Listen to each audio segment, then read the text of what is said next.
Salam alaikum, bonjour. Alors, j'avais envie là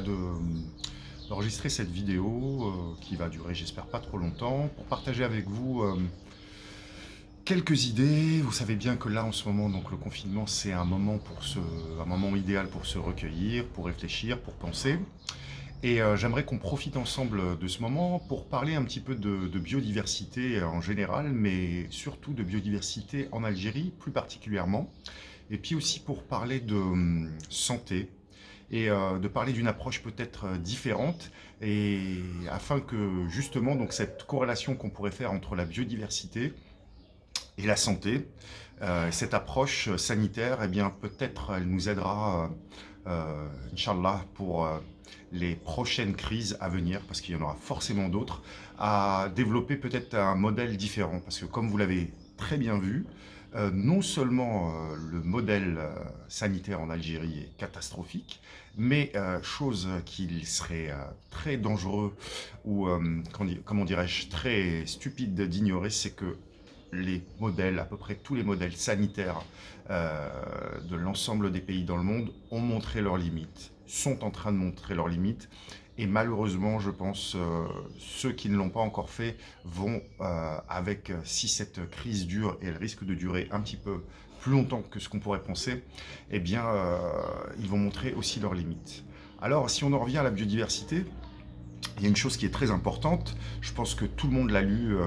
sur Internet, a vu à la télé, a entendu parler, de l'intime corrélation, donc relation qu'il y a entre la prolifération de tous ces virus, la résurgence de ces maladies dont certaines on pensait les avoir oubliées, eh bien cette relation intime entre cette résurgence et l'effondrement de la biodiversité, parce que je pense que personne ne peut ignorer aujourd'hui, on en a assez parlé dans les médias, d'ailleurs qu'ils soient grand public ou spécialisés, que la biodiversité, justement à cause de notre modèle actuel de modernité, et pas la modernité seulement en elle-même, mais c'est vraiment ce modèle de modernité que nous sommes en train de développer, eh bien, cet effondrement de la biodiversité, elle a favorisé pour diverses raisons, on ne va pas rentrer dans les détails, mais justement, elle nous a rendus beaucoup plus vulnérables face à tous ces virus. Et chose importante, c'est aussi dans cette biodiversité. Donc biodiversité, c'est pas seulement la nature en tant qu'objet ou ressource, hein, c'est la nature en tant que dynamique. Et ça, c'est important de le comprendre. La biodiversité, c'est d'abord une dynamique de la nature. Et cette dynamique, dans ses capacités à s'adapter, à être résiliente, eh bien, et dans tout ce qu'elle peut produire comme principe actif pour justement résister et s'adapter aux changements, changement climatique, changement environnemental en général, eh bien, on a énormément de choses à apprendre. Et donc, l'effondrement de cette biodiversité, en fait, c'est un petit peu, quelque part, comme si on était en train de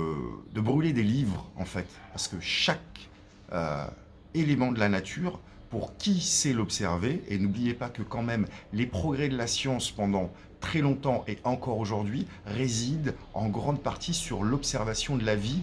et particulièrement de la biodiversité. Donc cet effondrement, s'il nous rend vulnérables de deux façons. La première, donc, c'est parce que, en fait, tous ces virus,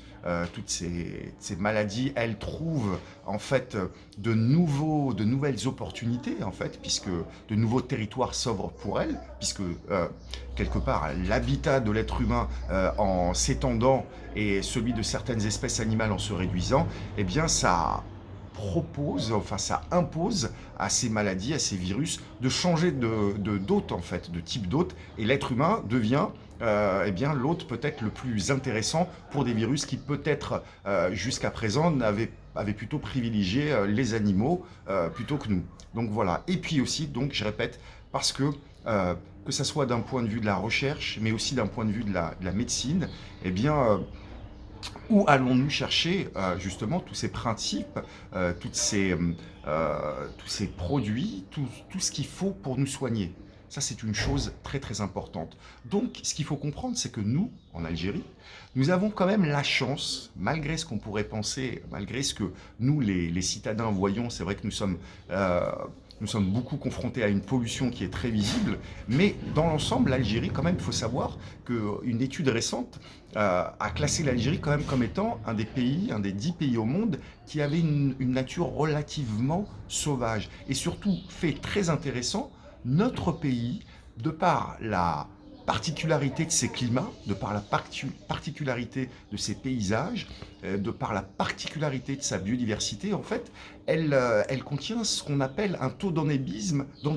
très intéressant. Endémisme, c'est-à-dire qu'il y a vraiment des espèces, et en Algérie, c'est surtout des sous-espèces, que ce soit parmi les végétaux ou que ce soit parmi donc l'avifaune, parmi la faune, eh bien, il y a des sous-espèces souvent qui ont développé des principes de résilience, d'adaptation, de résistance, qui sont souvent beaucoup plus intéressantes et puissantes que dans des régions, on va dire, où les climats sont plus cléments. Donc, ce qu'il faut comprendre, concrètement, c'est que aujourd'hui et surtout demain, cette biodiversité que nous sommes en train, nous en Algérie, progressivement, parce que nous voulons copier des modèles qui, regardez-le, sont en train de montrer leurs limites, eh bien, nous sommes en train de, quelque part, de scier, en fait, scier une jambe, peut-être une deuxième. Nous sommes en train, en tout cas, ou alors, si vous voulez une autre image, nous sommes en train de scier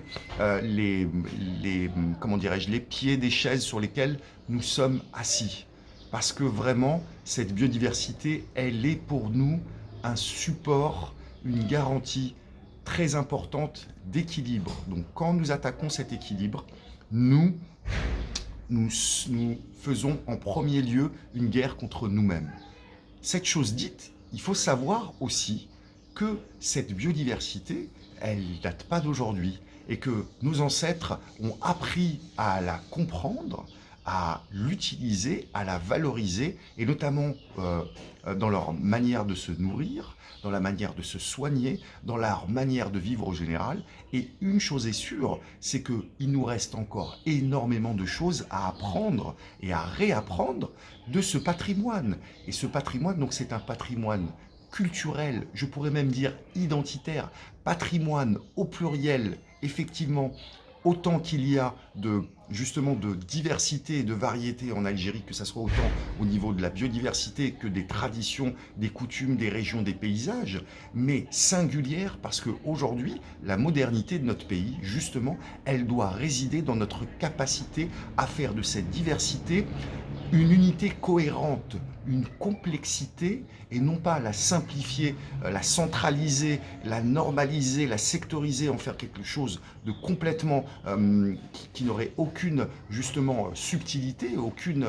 complexité.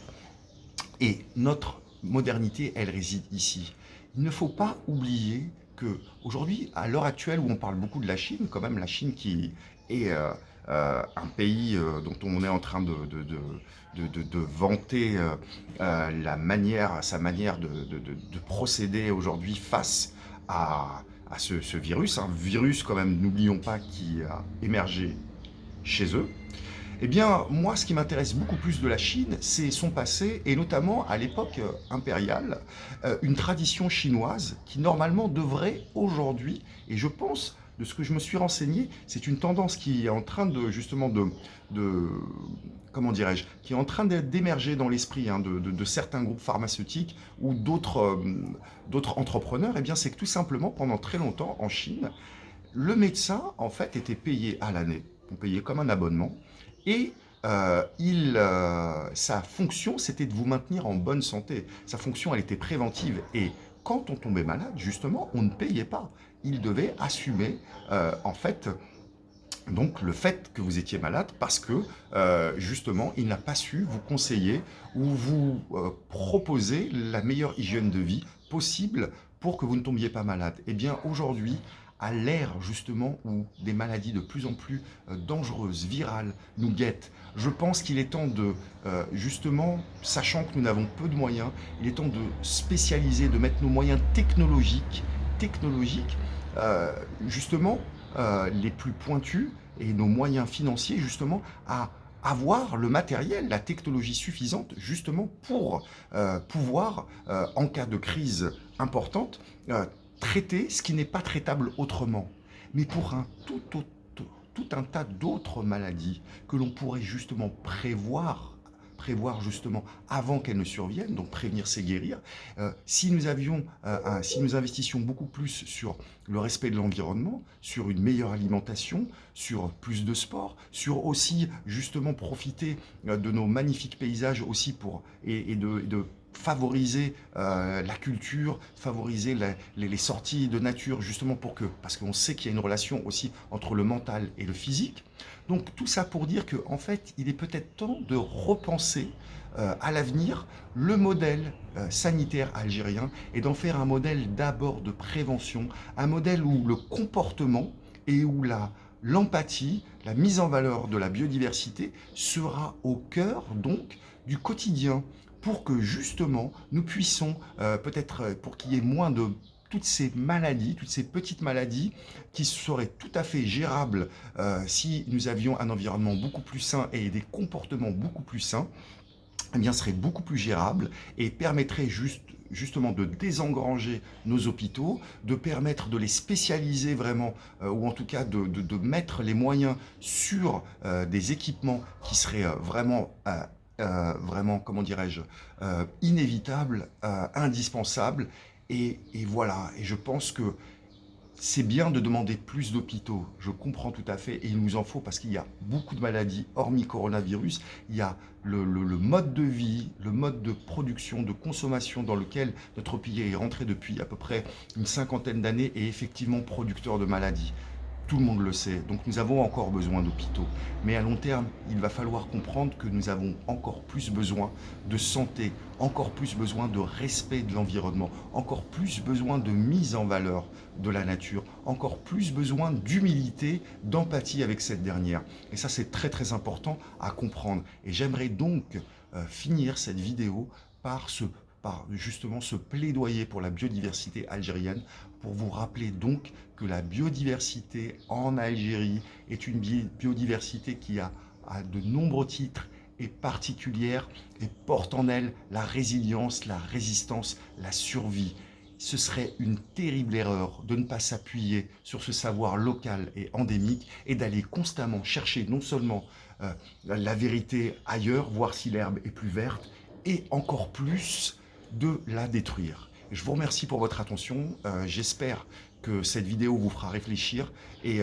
Inch'Allah, quand tout sera fini, et j'espère que tout sera fini le plus vite possible, eh bien j'espère qu'ensemble, nous allons travailler justement à militer pour un changement total de paradigme politique dans ce pays et justement pour une approche, un nouveau modèle, beaucoup plus en communion, en corrélation avec qui nous sommes. Je vous remercie.